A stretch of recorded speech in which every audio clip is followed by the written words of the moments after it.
Chapter 7. The Doubt. Perhaps the greatest insult that the Israelis delivered to God in those days was their skepticism of his promise to give them a land to call home. Their travels had brought them to within a couple of weeks' leisurely walk from the border of the territory to which they were headed, and excitement was mounting. Moses dispatched 12 men, a representative from each tribe, to travel ahead to spy out the land. The men were gone for 6 weeks, 40 days to be precise, for this number turned out to be significant. The whole nation gathered round to hear their news when they returned. "What was it like?" they clamoured. "Well, taste for yourselves," they responded, still staggering under the weight of the fruit that they'd brought back with them. "So tell us about it." "Well, we got good news and bad news.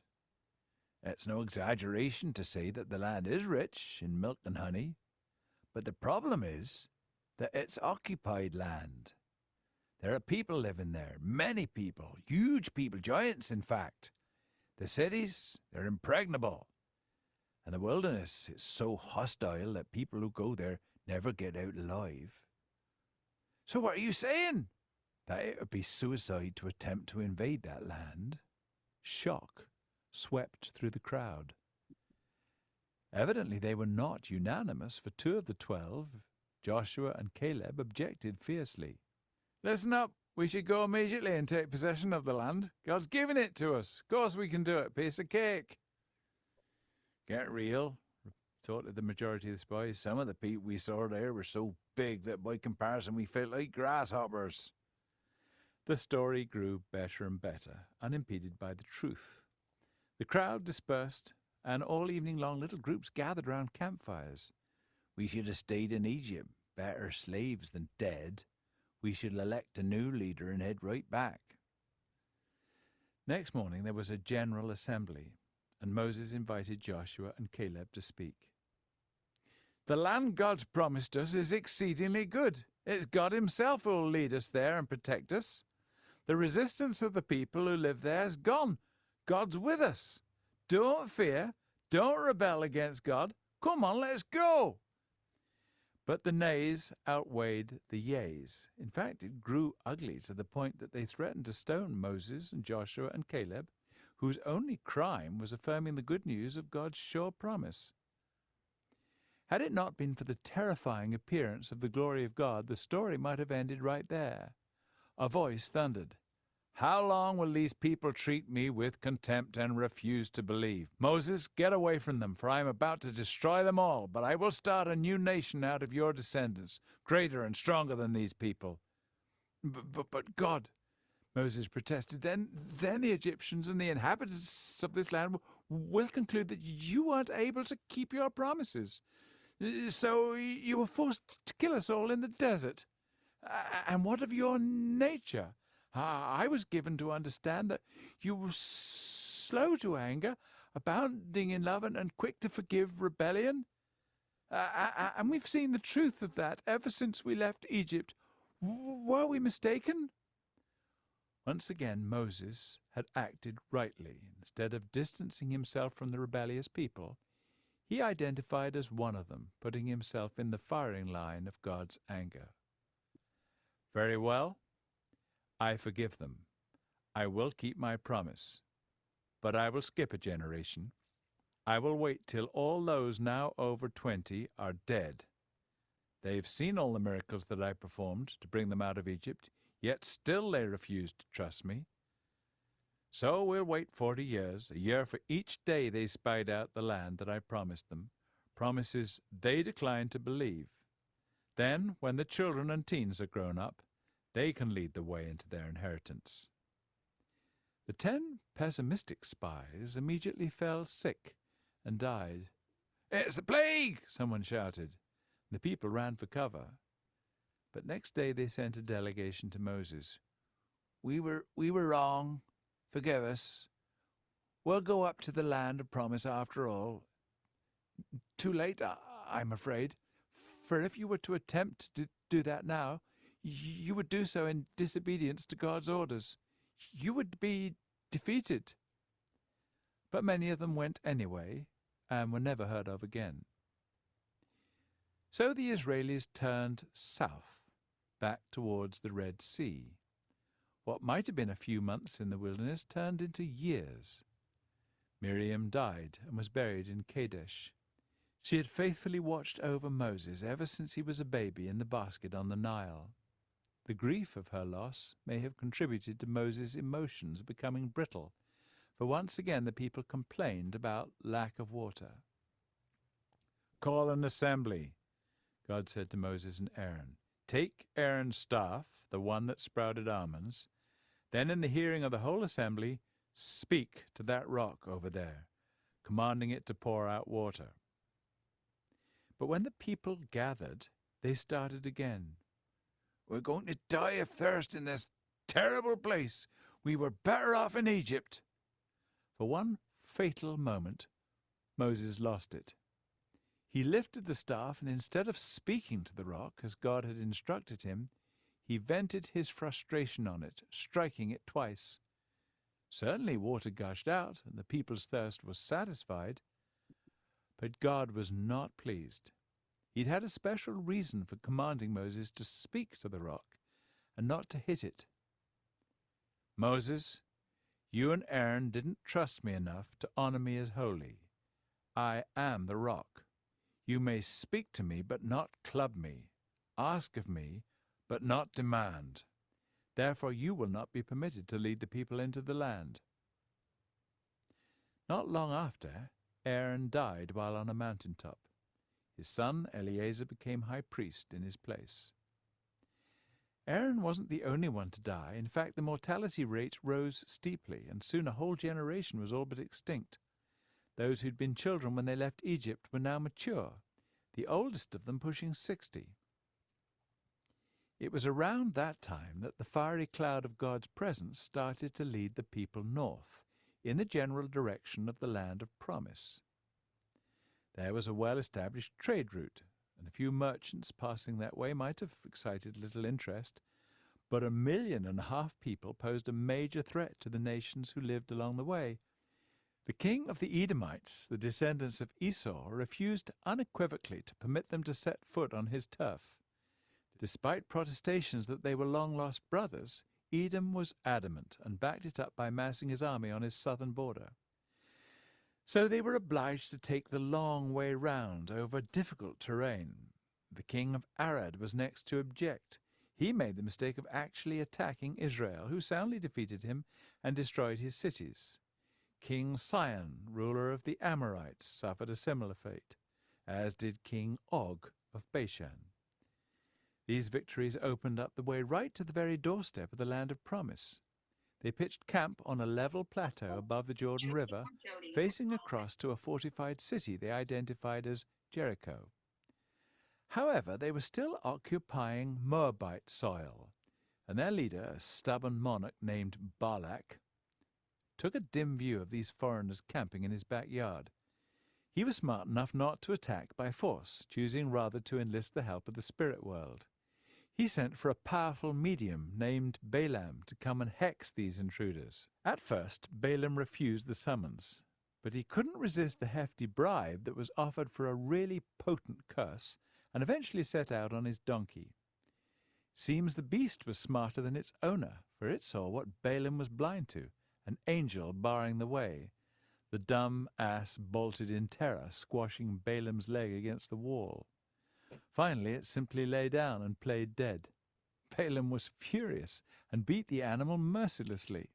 So incensed was he that he failed to notice the incongruity of it when the donkeys spoke. "Why are you beating me, you faithful old donkey? I've never let you down before." Then Balaam saw the angel. Lucky for you that the donkey stopped when it did, otherwise you would be dead. But go ahead now, but be very careful that you speak only what God permits you to speak.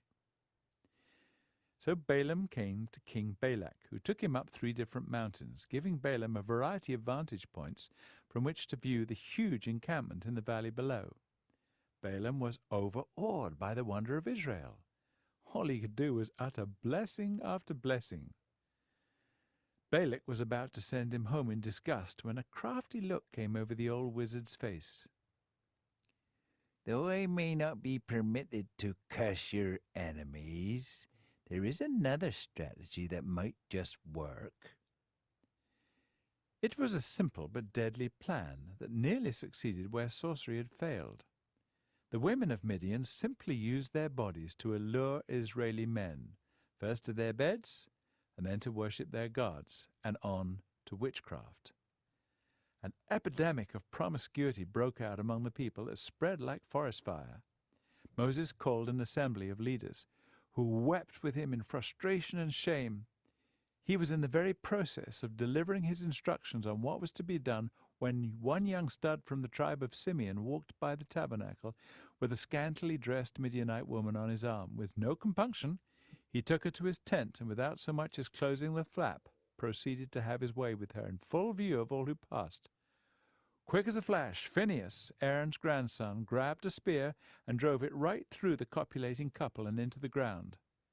The epidemic was nailed right there, but not before 24,000 were dead.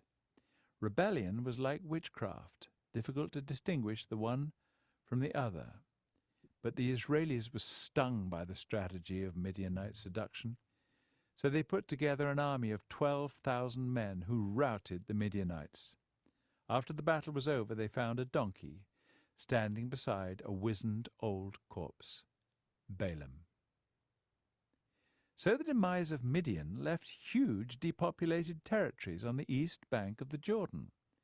Seemed a crime to the tribes of Reuben, Gad, and Manasseh that such fine grazing land should lie fallow when they had flocks and herds hungry for pasture. At first Moses was outraged when he heard their request to have their share of the inheritance allotted to them in land that fell short of the land of promise. This move might discourage the other tribes, as had the disastrous report from the spies 40 years earlier. But he was persuaded when the men of those three tribes promised to lead the attack across the Jordan and only return home when the conquest was complete. So it was agreed. So there they all were, their journey through the wilderness complete. The land of promise was just over the river. Memories of the report brought by the spies lingered. Insomuch as they had talked of fortified cities, they were unquestionably right. Staring them in the face was Jericho, with its impregnable walls and daunting fortifications. The people strained their eyes to see if they could see giants moving among the trees on the far bank. Moses and Eleazar, Aaron's successor as high priest, organized a census. This was the second since leaving Egypt. A couple of interesting statistics showed up when the number crunchers had finished their work. First, there were only 3 people over 60, Moses, who was twice that age, and Joshua and Caleb, the 2 faithful spies, both octogenarians. The other interesting observation was that the total number was almost unchanged over the 40-year period. The numbers of the tribe of Simeon had tanked, over 60% down, perhaps as a result of having borne the brunt of the recent epidemic during the Midianite seduction affair. But to compensate, other tribes had made significant gains, notably Manasseh, who had grown a whopping 65%. Realizing that his days were numbered, Moses called a general assembly. Everyone gathered in a natural amphitheater overlooking the land God had promised them. Moses stood on a rock. Behind him flowed the Jordan River, and beyond that, the harsh red mountains that rose from the fertile valley. Over 1 million people hung on every word the old man had to say. I want to remind you today that you are a unique people. Never in history has a whole nation heard the voice of God speaking directly to them. Never has a people been so dramatically rescued from slavery. You are unique in having experienced the direct leading, provision and protection of God over the past 40-year period. God did it all so that you would know beyond doubt that he and he alone is God. He didn't choose you because you were anything special, but simply because he loves you. And he loves you because he loves you. And you must love him too with all your heart, body, mind, and soul. You will demonstrate the reality of your love by obeying all his commands. God is about to lead you into the land that he promised to give to Abraham, Isaac, and Jacob. He will drive out the depraved inhabitants who live there. Be sure to destroy every vestige of their corrupt religious practices, and in no circumstances are you to get drawn into their ways or their beliefs. To that end, do not permit your children to intermarry with them, for in no time you'll be making child sacrifices and be into black magic and calling on the dead to be your spirit guides. One day God will raise up from among you a special prophet. Him you must obey. When you're happily settled in your new homes and God has fulfilled all he promised, be very careful that you don't grow complacent and forget God. Should you ever wander from his ways, you'll be cursed every which way. But so long as you walk close to him, you'll be blessed beyond your wildest imaginings. Then he raised his arms to heaven, and he said in a voice that crackled like a desert storm, I call heaven and earth as my witnesses. I have set this day before you life and death, blessing and curse. So choose life. Love and obey the Lord your God, for he is your life. There was a long pause. Then he continued in a gentler tone, I am 120 years old, and I'm not permitted to lead you into the land of promise. Turning to Joshua, Joshua here will be your leader from now on.